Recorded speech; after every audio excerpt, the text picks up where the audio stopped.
નમસ્કાર, આપ જોઈ રહ્યા છો સ્પાર્ક ટુડે ન્યૂઝ। છોટાઉદેપુર નગરની અંદાજે 35,000ની વસ્તીને ઓરસંગ નદીમાં આવેલ પાલિકા સંચાલિત 2 વોટર વર્ક્સના કૂવા પાણી પૂરું પાડે છે, જેમાં એક કૂવો વારીગૃહ અને બીજો ફતેપુરા ખાતે આવેલો છે।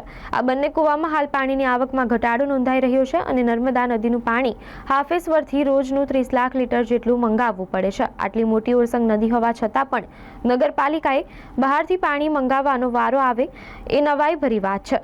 બેફામ રેતી ખનનને કારણે બંને કૂવામાં હવે પાણીના સ્તર ઘટવા લાગ્યા છે। જો હાફેશ્વરનું પાણી નગરને મળતું નહીં તો જોવા જેવી થઈ હતી।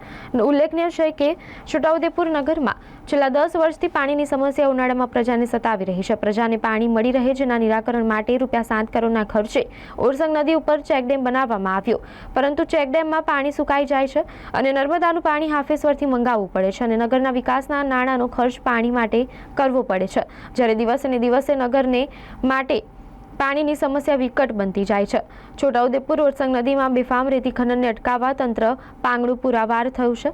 જ્યાં લીઝ ફાળવેલ નથી તેવા વિસ્તારમાં પણ બેફામ ખોદકામ થતાં હવે નગરની પાણીની સમસ્યા દિવસે ને દિવસે વિકટ બનતી જાય છે।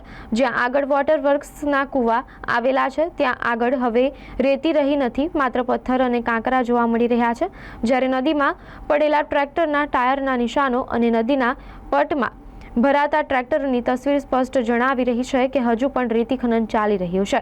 જ્યારે 4 વાહનો પકડી તંત્ર સંતોષ માને છે, પરંતુ પ્રજાના સાથે જળ સંકટનું કાયમી નિરાકરણ લાવવા પગલાં ભરતા નથી, જે પ્રશ્નએ પ્રજામાં શંકાનું સ્થાન લીધું છે। છોટાઉદેપુર નગરમાં અંદાજે 35,000 વસ્તીને